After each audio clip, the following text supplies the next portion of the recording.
सिंहासन 32 तीसरी पुतली चंद्रकला की कहानी बुक्स। तीसरे दिन जब वह सिंहासन पर बैठने को हुआ तो चंद्रकला नाम की तीसरी पुतली ने उसे रोककर कहा, हे राजन, यह क्या करते हो? पहले विक्रमादित्य जैसे काम करो, तब सिंहासन पर बैठना। राजा ने पूछा, विक्रमादित्य ने कैसे काम किए थे? पुतली बोली, लो सुनो। तीसरी पुतली चंद्रकला ने जो कथा सुनाई वह इस प्रकार है। एक बार पुरुषार्थ और भाग्य में इस बात पर ठन गई कि कौन बड़ा है। पुरुषार्थ कहता कि बगैर मेहनत के कुछ भी संभव नहीं है, जबकि भाग्य का मानना था कि जिसको जो भी मिलता है भाग्य से मिलता है, परिश्रम की कोई भूमिका नहीं होती है। उनके विवाद ने ऐसा उग्र रूप ग्रहण कर लिया कि दोनों को देवराज इंद्र के पास जाना पड़ा। झगड़ा बहुत ही पेचीदा था, इसलिए इंद्र भी चकरा गए।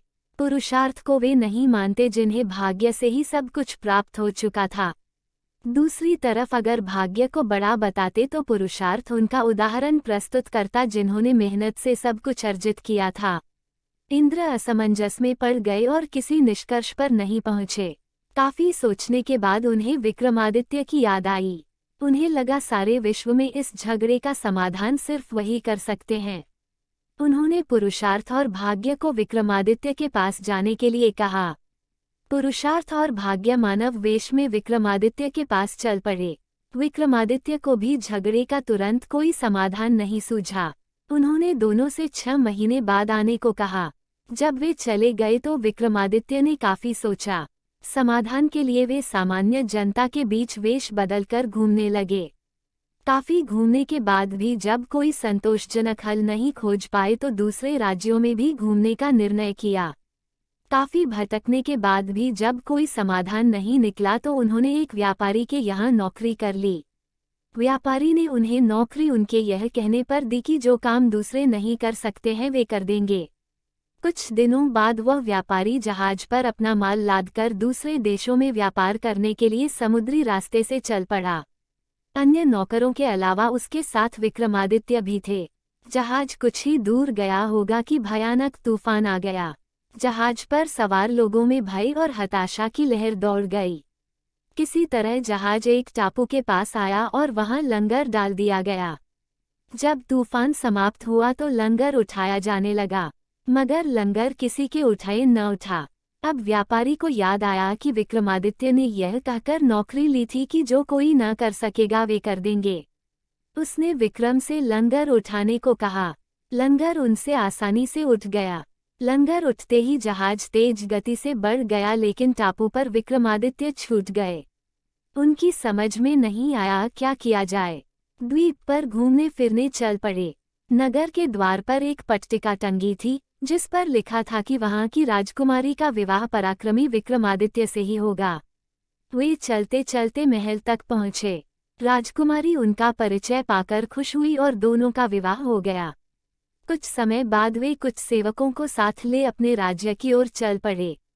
रास्ते में विश्राम के लिए जहां डेरा डाला वहीं एक सन्यासी से उनकी भेंट हुई। सन्यासी ने उन्हें एक माला और एक छड़ी दी।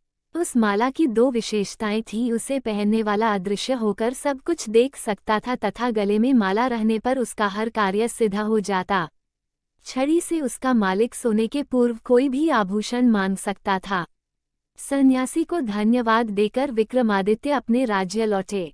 एक उद्यान में ठहरकर संग आए सेवकों को वापस भेज दिया तथा अपनी पत्नी को संदेश भिजवाया कि शीघ्र ही वे उसे अपने राज्य बुलवा लेंगे। उद्यान में ही उनकी भेंट एक ब्राह्मण और एक भाट से हुई। वे दोनों काफी समय से उस उद्यान की देखभाल कर रहे थे। उन्हें आशा थी कि उनके राजा कभी उनकी सुध लेंगे तथा उनकी विपन्नता को दूर करेंगे। विक्रमादित्य पसीज गए। उन्होंने सन्यासी वाली माला भाट को तथा छड़ी ब्राह्मण को दे दी।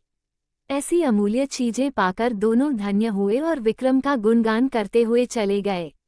विक्रम राज दरबार में पहुंचकर अपने कार्य में संलग्न हो गए। 6 मास की अवधि पूरी हुई तो पुरुषार्थ तथा भाग्य अपने फैसले के लिए उनके पास आए।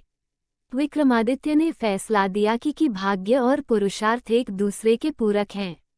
उन्हें छड़ी और माला का उदाहरण याद आया। जो छड़ी और माला उन्हें भाग्य से सन्यासी से प्राप्त हुई थीं, उन्हें ब्राह्मण और भाट ने पुरुषार्थ से प्राप्त किया। पुरुषार्थ और भाग्य पूरी तरह संतुष्ट होकर वहां से चले गए। कहानी सुनाकर पुतली बोली, बोलो राजा, क्या आप में है ऐसा न्यायप्रिय फैसला देने की दक्षता और अमूल्य वस्तुएं दान में देने का हृदय और सामर्थ्य। राजा फिर सोच में पड़ गए और तीसरे दिन भी सिंहासन पर नहीं बैठ सके। चौथे दिन चौथी पुतली कामकंडला ने सुनाई विक्रमादित्य की दानवीरता की कथा।